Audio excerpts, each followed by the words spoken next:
इंशाअल्लाह हो जाएगा।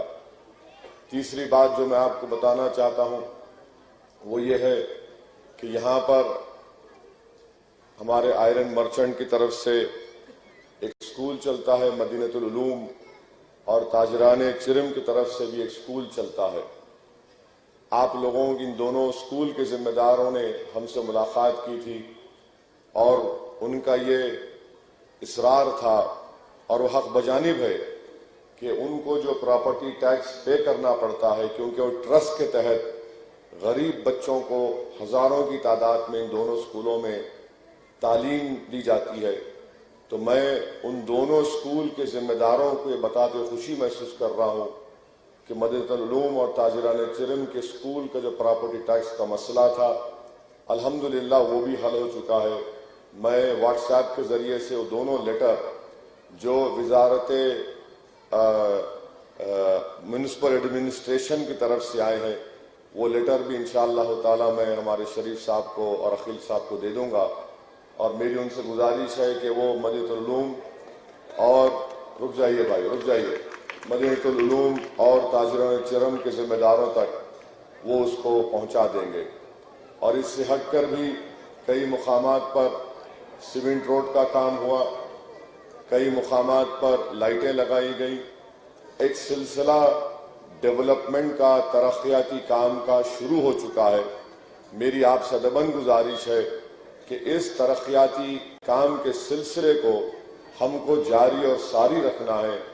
इसीलिए मैं आपसे गुजारिश कर रहा हूं कि 1 दिसंबर के दिन आप अपना एक वोट मजलिस इत्तेहादुल मुस्लिमीन के उम्मीदवार जिनका इंतखाबी निशान पतंग का है, आप उनके हक में अपने वोट का इस्तेमाल करिए। ये जो बल्दिया के इलेक्शन है, इसमें आपको बैलेट पेपर के ऊपर, कागज के ऊपर पतंग का निशान देखकर आपको वहां पर मोहर लगाना है और एहतियात के साथ इसको मोड़कर दोबारा उस डब्बे में डालने से ही आपका वोट पड़ता है। तो इसका खास ख्याल रखिए। ये मजलिस इत्तेहादुल मुस्लिमीन की 5 साल की कारकर्दगी मैं आपके सामने रखा हूं। दूसरी अहम बात जिसका मैं आपका शुक्रिया अदा करना चाहता हूं, खास तौर से मुशीराबाद की आवाम का और बिलखुसूस गोलकपुर की आवाम का, कि आपने मजलिस इत्तेहादुल मुस्लिमीन के फैसले की तायीद की और 2018 के असेंबली इंतखाबात में अगर मुशीराबाद से टीआरएस के एमएलए की कामयाबी हुई तो वो सिर्फ और सिर्फ गोलकपुर की आवाम के वोटों की वजह से यहां पर टीआरएस का एमएलए मुशीराबाद में कामयाब हो सका। इससे कोई इनकार नहीं कर सकता। अब रहा सवाल कि पार्लियामेंट में क्या हुआ, वो हमको नहीं मालूम। हम तो नहीं साथ दिए बीजेपी का, ना कभी दे सकते। अब ये उनको सोचना है क्या हुआ। इसके बावजूद भी टीआरएस कहती है कि मजलिस से हमारा कोई अब अलायंस नहीं है, तो हमने भी कह दिया कि हमारा भी टीआरएस से कोई अलायंस नहीं है, इसलिए कि निस्बत उन्होंने हमको भी जाए थे, हम नहीं भी जाए थे, हमको कबूल नहीं है। एक और अहम बात जिसकी तरफ मैं आपकी तवज्जो चाहता हूं वो ये है कि ये बल्दिया के इंतखाबात हैं। ऐसा लग रहा है हैदराबाद के बल्दिया के इंतखाबात नहीं नजर आ रहे, बल्कि हम भारत का कोई वजीर आजम बनाने जा रहे हैं। बल्दिया के इंतखाबात में बरखी, आबरसानी, रोड, नल, प्रॉपर्टी टैक्स, ये स्ट्रीट लाइट, अस्पताल, इन चीजों पर बात होना, मगर ऐसा लग रहा है कि हम मुल्क के वजीर आजम का इंतखाब करने जा रहे हैं। अब ये मैं क्यों कह रहा हूं, टीआरएस के एक पावर मिनिस्टर हैं जगदीश्वर रेड्डी, वो जनाब ये कह दिए कि बीजेपी वालों को मुखातिब होकर करेंगे, बीजेपी वाले बताओ कि आप नरेंद्र मोदी और असदुद्दीन ओवैसी की मुलाकात हुई नहीं हुई। मैं जगदीश्वर रेड्डी साहब को बोलूंगा कि मेरे को अगर मिलना है ना तो मुझे किसी से डर नहीं है, खुल के मिलूंगा मैं। अब तक नहीं मिला, मगर ये मिले, आपको कैसा मालूम है मैं मिला, बोल के बताओ। आपके पास अगर कोई फोटो है तो दिखाओ। यानी वो ये बता रहे हैं कि देखो मजलिस और बीजेपी मिली भी है। मैं जगदीश्वर रेड्डी साहब को भोलकपुर की आवाम की तरफ से एक पैगाम दे रहा हूं कि लॉकडाउन में 3.5 महीने भोलकपुर के हर घर में लाइट का बिल जो 500 रुपये 1000 रुपये आता था वो 5-5 हजार रुपये आया नहीं आया? आया ना? आप लोग दिए ना? कितना औंट के कोस के दिए होंगे? नहीं, शर्माना नहीं, हुआ नहीं हुआ। अब मैं भोलकपुर की आवाम की तरफ से जगदीश्वर रेड्डी साहब को बोल रहा हूं, मैं किससे मिला नहीं मिला वो छोड़ो, मेरी उम्र अब दरियाफ्ती की नहीं है, समझे ना। आपसे हम गुजारिश कर रहे हैं कि आप भोलकपुर नहीं बल्कि पूरे ग्रेटर हैदराबाद के गरीब जनता के लिए टीआरएस की हुकूमत को यह करना चाहिए था कि 3.5 महीने जो लॉकडाउन था, जिसमें कोई कारोबार नहीं हुआ, जिसमें कोई काम नहीं हुआ, हजारों ने बल्कि लाखों की तादाद में गरीब अवाम रोजगार से महरूम हो गए, उनकी आमदनी में कमी हुई। तो मैं टीआरएस हुकूमत से इस बात का मुतालबा भी कर रहा हूं और टीआरएस हुकूमत को ये बता रहा हूं कि जब आइंदा असेंबली का सेशन होगा तो मजलिस के 7 अराकीन असेंबली के वेल में जाकर खड़े होकर हुकूमत से इस बात का मुतालबा करेंगे कि 3.5 महीने जो इलेक्ट्रिसिटी का बिल आया, एक एक गरीब के घर से कम 3-3.5 महीने का 300 यूनिट को उनको माफ करके आने वाले साल में 300 यूनिट को एडजस्ट कर देना, क्योंकि इससे बहुत बड़ा गरीबों पर बोझ पड़ा है, माली बोझ पड़ा है। ये हम आपसे वादा कर रहे हैं। अब इन्हें सुनते अच्छा है, नहीं सुने तो फिर तैयार हो जाओ, जंग होगी, मुकाबला होगा। दूसरी बात के कांग्रेस वाले, उनका एक मलकाजगिरी का एमपी है, बहुत अक्लमंद है माशाअल्लाह, बहुत अक्लमंद है, थम्स अप भी नहीं बोल सकते, उसको 1.5 होशियार बोलना पड़ता है।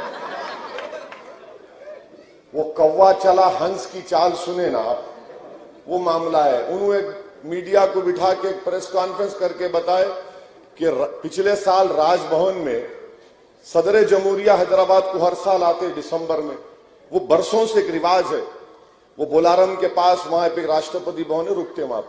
तो गवर्नर हम सबको बुलाए, मैं भी जमात का एक जिम्मेदार हूं, तो मैं उनसे बातचीत किया, हेलो हाउ आर यू, इतना ही पूछा मैं, और कुछ नहीं। तो इन्होंने वो दिखा के वीडियो दिखा के बोल रहे कि असदुद्दीन ओवैसी सिकंदराबाद के मौजूदा एमपी और मरकजी वजीर से बात करके साजिश कर लिए। अरे प्यारे, वो 1-2 मिनट की मुलाकात में कौन सी साजिश होती रे भाई? तुम्हारे पार्टी में हो सकती, हम नहीं करते ऐसा काम। फिर कांग्रेस वाले बोलते मजलिस बीजेपी की बी टीम है, मजलिस वोट काट रही। बिहार में सैयद मोइन भी बिहार आए थे, वहां पर वो एक बहादुरगंज असेंबली हल्के की जिम्मेदारी सैयद मोइन को दी गई थी।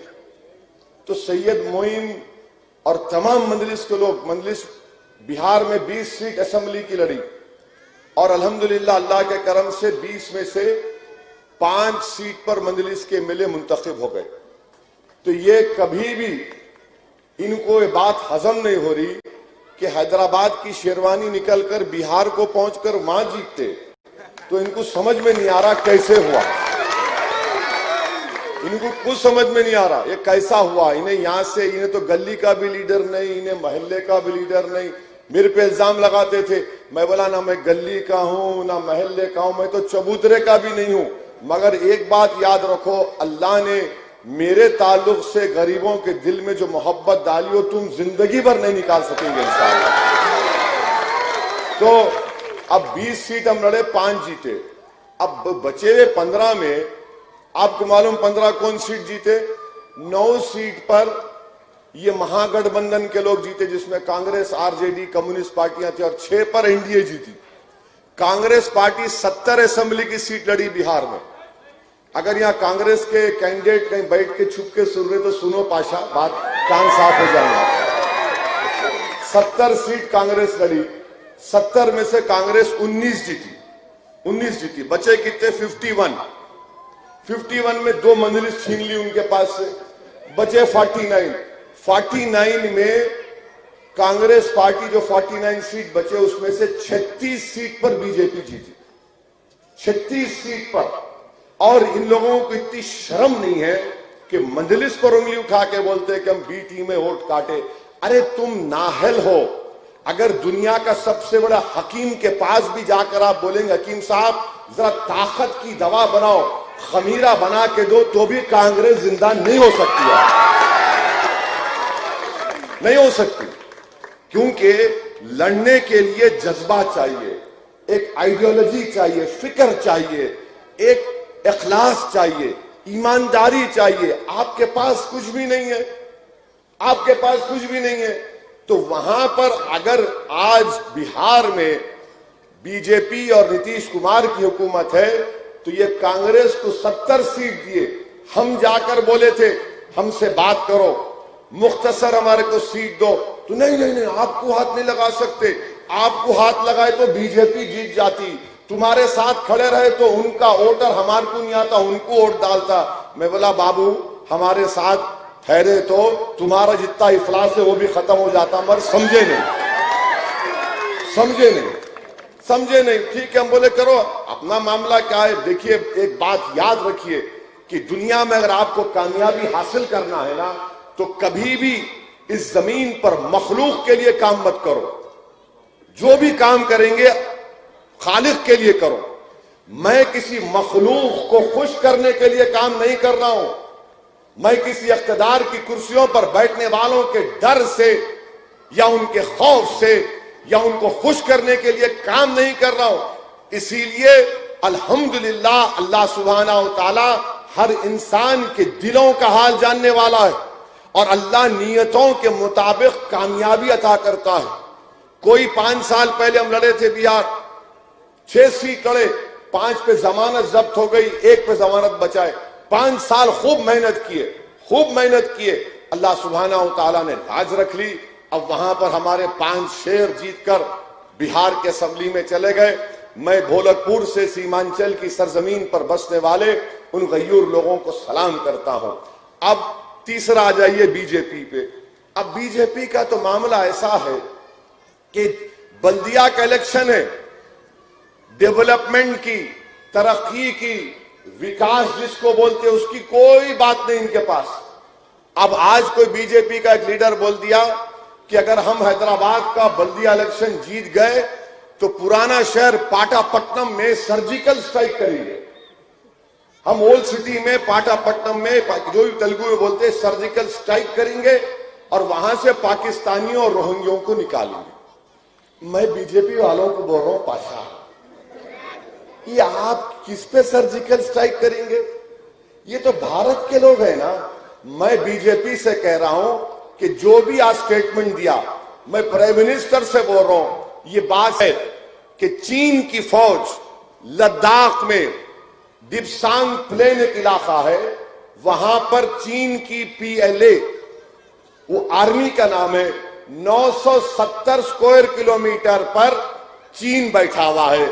मिस्टर मोदी वहां सर्जिकल स्ट्राइक नहीं करेंगे, मुंह से चीन का नाम नहीं लेंगे, वहां से निकालने की बात नहीं करेंगे और इनके बाकड़े पहलवान जिनके चड्डों में से मोंढे पलट गए हमारे को बोल रहे सर्जिकल स्ट्राइक है। आप बताइए कि क्या बात है?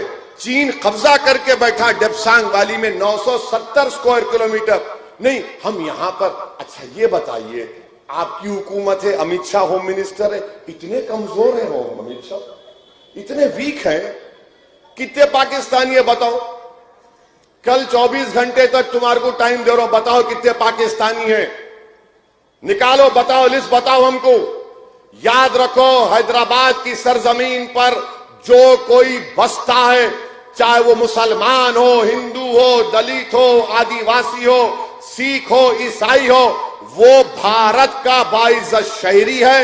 यहां पर कोई पाकिस्तानी नहीं रह सकता, ना हम रहने देते उनको। मगर बल्दिया का इलेक्शन है, दिखाने को कुछ भी नहीं है, कुछ नहीं दिखा सकते। अब क्या समझ रहे? ओ डरा के करूंगा। पाशा डराएंगे ना तो हम भी डरा सकते हो। गए दुनिया, जमाना चला गया लुंगी उठा के दिखाने का जमाना। हाँ, वो अब बात नहीं करना। हम अकेले पूरे भारत में फिरते, हर जगह जाकर गरीब और मजलूम आवाम जिनको बेआवाज कर दिया गया, उनके दिलों में छुपे हुए गम को, मसाइल को, उनकी तकलीफ को बयान करते। मगर बीजेपी के पास कुछ भी नहीं है, सर्जिकल स्ट्राइक करते है। अरे वहां चीन पे कर बाबा, इसको भी लिख जाओ, इसको भी ले जाके दिखाओ आपको। मन नहीं, क्या करेंगे? अरे इलेक्शन है, ये जमहूरियत में इलेक्शन है, वो निकालेंगे। अच्छा, एक और मौसूफ आए, आकर उन्होंने बोल दिए मंजलिस को वोट दिए तो मुल्क के मफाद में नहीं है। क्यों पाशा? मुल्क तुम्हारे बाप का है, हमारा नहीं है। और हमारे बाप का मुल्क है ये, हमारे अब्बा का मुल्क है ये। कैसे है बोलो, कैसे हमारे अब्बा का मुल्क है? नहीं मालूम तो सुनो, अब सुनो, इसके बाद कल से फिर चर्चे होंगे अपनी बात का कि भोलकपुर में बोले बोले बोले बोले बोले बोले क्या करते कर लो, बैगन को बोलो, बोले आप बोलिए। अब्बा का मुल्क क्यों है? अब्बा का मुल्क इसलिए है कि हमारे अब्बा, आपके अब्बा, हमारे अब्बा के अब्बा के अब्बा के अब्बा के अब्बा को ऊपर तक हजरत आदम अलैहिस्सलाम को जब अल्लाह दुनिया में भिजाया तो हजरत आदम पहला कदम हमारे मुल्क में रखे। तो अब्बा की जमीन हुई नहीं हुई? अब अब्बा की जमीन में से हमारे का कोई हक छीन सकता? तो सुनो बीजेपी वालों, जब तक दुनिया कायम रहेगी, जब तक सुबह कयामत नहीं होगी, भारत में मुसलमान बाइज्जत शहरी रहेगा। और सुन लो मेरी इस बात को कि इस मुल्क की आजादी में आरएसएस ने कोई रोल अदा नहीं किया था। ये अंग्रेजों से मिले हुए थे, अंग्रेजों की गुलामी कर रहे थे, खत लिख कर भिजा रहे थे। सुबह कयामत तक हम मुजाहिदीन आजादी की कुर्बानियों को रायगा नहीं जाने देंगे। अगर इस मुल्क में हम उन मुजाहिदीन आजादी के जानशीन बनकर भारत के इस संविधान को, आइन को, तिरंगे को ऊंचा करके अपने हुकूक की लड़ाई हम लड़ रहे हैं। आज मंजलिस जो लड़ाई लड़ रही है वो हिस्सेदारी की लड़ाई है। वो हम चाहते हैं कि इख्तियार में हमको हिस्सा मिले। हम ये नहीं चाहते कि कुर्सी पे जाकर बैठ जाएं। हम ये चाहते हैं कि कुर्सी होगी, एक नहीं होगी, 2 कुर्सी होगी। अगर केसीआर एक कुर्सी पर बैठेगा तो दूसरी कुर्सी पर आपकी तरफ से असदुद्दीन ओवैसी बैठेगा और आंख में आंख डालकर मजलूम आवाम के मसाइल की बात करेगा। मगर बीजेपी को समझ में नहीं आ रहा। अच्छा, तीसरा कोई आके बोल दिया कि यहां पर रोहिंग्या है। मैं तो कल ही बोला 24 घंटे का टाइम दो, 1000 नाम बताओ होटल लिस्ट में, वो भी नहीं बता सकते, कुछ नहीं बता सकते। किस किस को पकड़ पकड़ के लाके उतार रहे हैदराबाद में, उन्हें आ रहा, इन्हें उतर रहा, उन्हें एक बात, इन्हें एक बात। अरे भाई साहब, ये बल्दिया का इलेक्शन है और आप यकीन जानो इंशाअल्लाह ताला बीजेपी की दाल नहीं गलने वाली। ये मकसद क्या है इनका कि लड़ाया जाए, लोगों में एक किस्म का दुश्मनी पैदा किया जाए। 6.5 साल हुआ तेलंगाना बनकर। आप मेरे को ईमानदारी से बताओ, क्या कोई फसाद हुआ हैदराबाद में? इसमें बड़ा क्रेडिट जाता है हैदराबाद की आवाम को, पुलिस को भी जाता है और मजलिस को भी जाता है कि हमने शहर के अमन को जिंदा रखा, शहर के अमन को मजबूत किया। अब कोई बीजेपी का बोल रहा ओवैसी को वोट दिए तो यूं जिन्ना है कहते। बाबा तेरे को जिन्ना के बारे में मालूम भी? कल का बच्चा है ये, छेपीती का शेरवा। ये क्या बोलते हम लोग, चूरपुर बोलते हैं। अब उन्होंने आके बोल रहे हौले हो गए क्या लोग? जिन्ना, अरे जिन्ना कहाँ है रे बाबा? अगर हम जिन्ना को मानते तो यहां कहां रहते थे? हम तो जिन्ना के पैगाम को ठुकरा दिए। हमने कहा कि हम जिन्ना के पैगाम को नहीं मानेंगे। हम सन 57 की जंग आजादी में जो हमारे मुजाहिदीन आजादी ने, हमारे उलमाओं ने फैसला दिया था अंग्रेजों के खिलाफ जिहाद का, हम उस फैसले पर इस मुल्क को अपना मुल्क माने और रहेंगे यहां पर। ये तुम्हारे ये बबरबक्कियों से, तुम्हारे ये बेहुदा और अनाप शनाप बातों से कुछ फर्क पड़ने वाला नहीं है। मगर इनका फ्रस्ट्रेशन, इनकी बोखलाहट नजर आ रही है। बीजेपी ये नहीं बोल रही कि हैदराबाद को इतना अच्छा करेंगे। मैं एक ही सवाल करा मोदी से, तड़प गए लोग, ऐसा दिख रहा सीने पे सांप उठ रहा। कैसा पूछा है?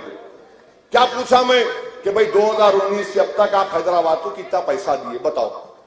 हैदराबाद में सैलाब आया, 100 साल के बाद बारिश हुई, कितना पैसा दिए? उसकी बात ही नहीं करेंगे।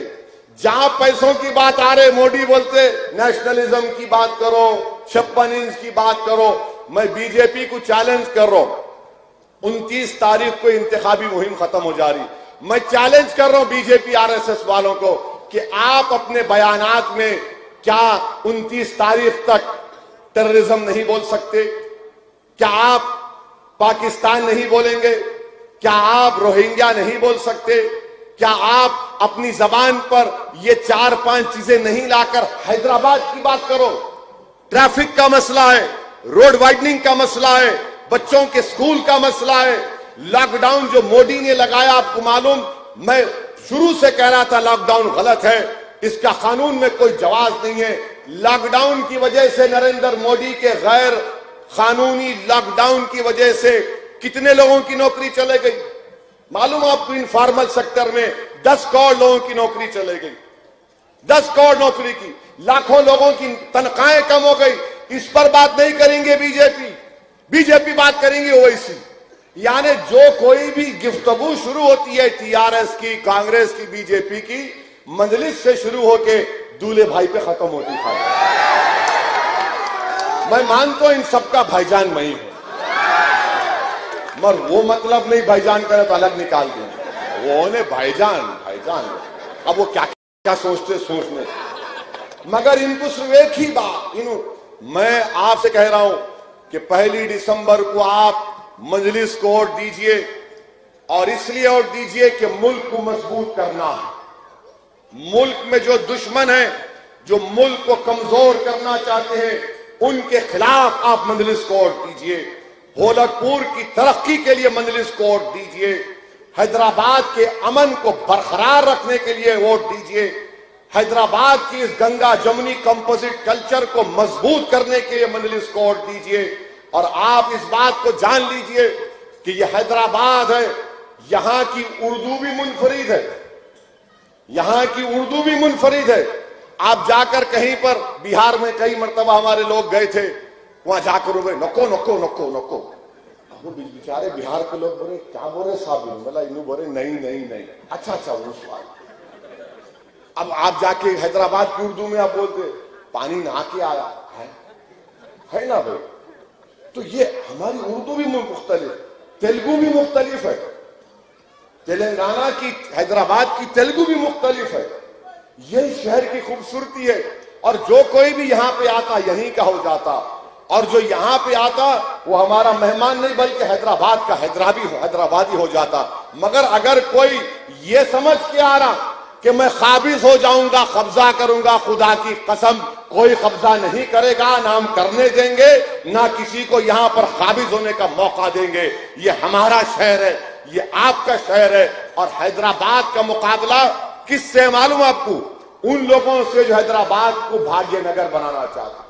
तो हैदराबाद सारी दुनिया में मशहूर है। हैदराबाद में बाहर के ममालिक से इन्वेस्टमेंट आ रहा है, सॉफ्टवेयर की इंडस्ट्री में मशहूर है।